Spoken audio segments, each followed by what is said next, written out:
Alright guys, today what we're going to do is I'm going to show you how to open Photoshop and do all the basics. So first thing, go to the search, type in photo, it should pop up, click on it, it's going to open up, now it's going to load. Once it opens, it's going to come up with this screen, should be something similar to that. So first thing we're going to do is we're going to create a new one, so we're going to click on create new. Alright, so this dialog box comes up. First thing we're going to name it. So I'm naming it my first Photoshop file.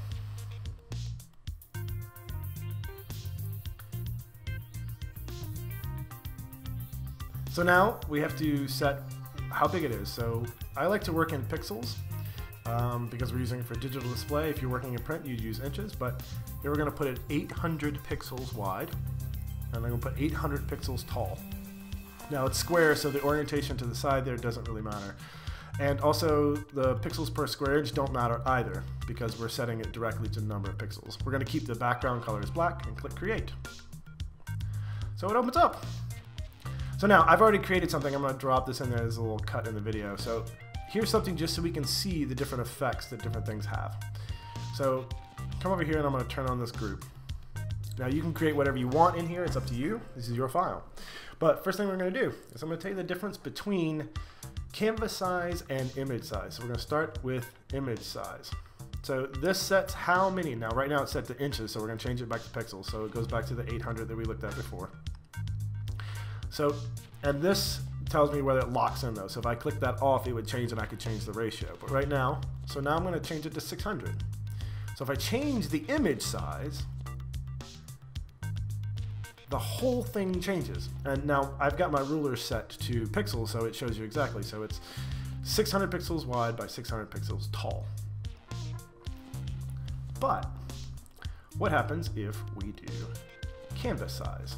So you'll see it's a different dialog box, and there's got this, it says on the center, so it's measuring from the center. So if I change this, so I'm going to change it back to 800.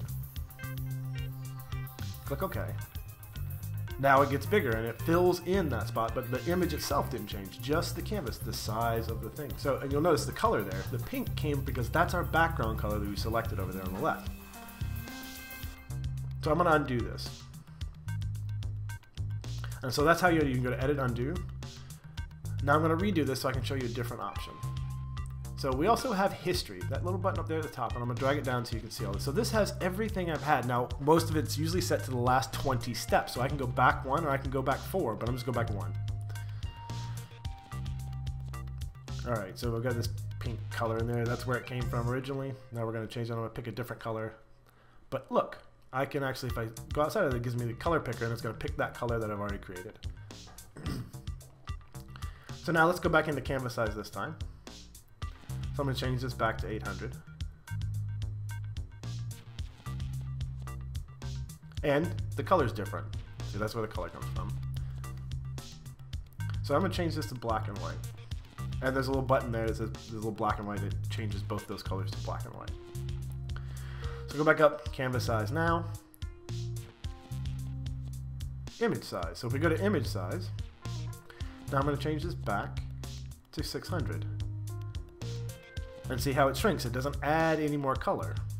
Okay, so the image itself got shrinked down. The whole, all the pixels, everything got smushed down. So I'm going to go back and use my history. Let's look at it again.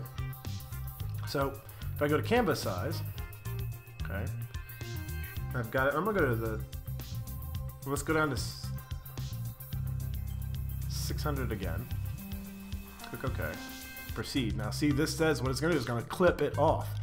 So it cuts out that blue. That blue is now gone because the canvas size shrunk. So rather than expanding and needing to add more, it shrunk down.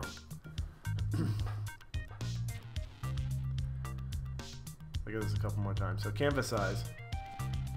Now I can change where it goes from. So if I change where that's pointing, it's going to measure from the top. So if I come over here and I started to do width, but I'm going to do height so you can see it a little easier. So we go back to 600 and now I'm going to do 700 for the height, but it's measured from the top. It adds it at the bottom. Okay? And because my background color is white, it filled it in with white. Now this is a tool that you haven't learned yet. We'll figure this out. And I'll do that in a minute. but because it's black and I click on them, I can be sure I'm on the right layer. Okay. Now it fills it in black and changes that to black.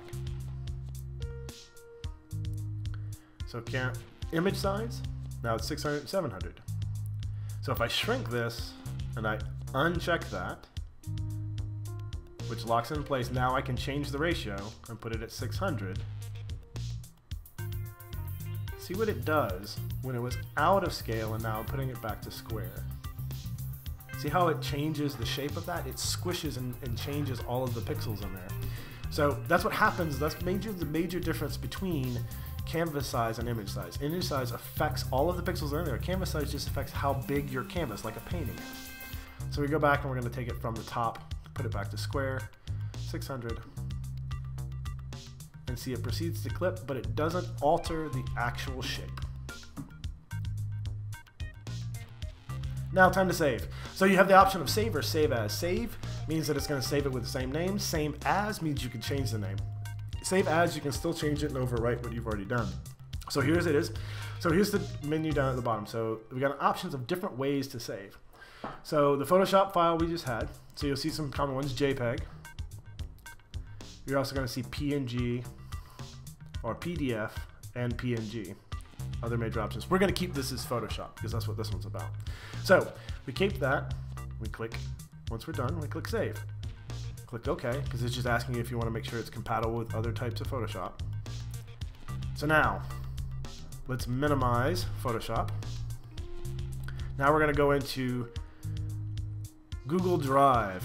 Now, how do we upload that? Because we have to, because files that are saved on your computer will actually be overwritten and deleted after you log out. That's something that MPS does. So we're going to go in and how do we upload it? So we can click on New. So upload file or file upload. You can also right click inside of there when you're not on a file and also the same thing will come up. So I'm going to do that. Oh, let's see, where did I save it? I didn't remember where I saved it. This happens a lot. So how do we do that? I'm going to look for it for a bit. Maybe it's in photos, maybe it's in pictures. Okay, it's not there. It's not there. Okay. So up in the right hand corner, there's a search box. If you remember the name you saved in it, and this is why naming becomes important, name it something that you can remember. So I know it was my favorite, my first Photoshop. Okay, so it didn't still come up. So let me go back a couple of directories. So if I click on libraries, there it is, pops up. So now I know where it is. I click on that, and I click open. And in doing that, it uploads the file to my Google Drive. And from here, I can do a lot of stuff. So I open this. Now, this is what it looks like. You see that white border? When you use a Photoshop file, it does give you a preview. It doesn't actually open it. It's not reading the file, but it has a preview file. And that preview file has that white border on it. And you'll notice that that is the extension PSD. All right, guys, good luck. Here's your chance to do your own version. Do anything you like.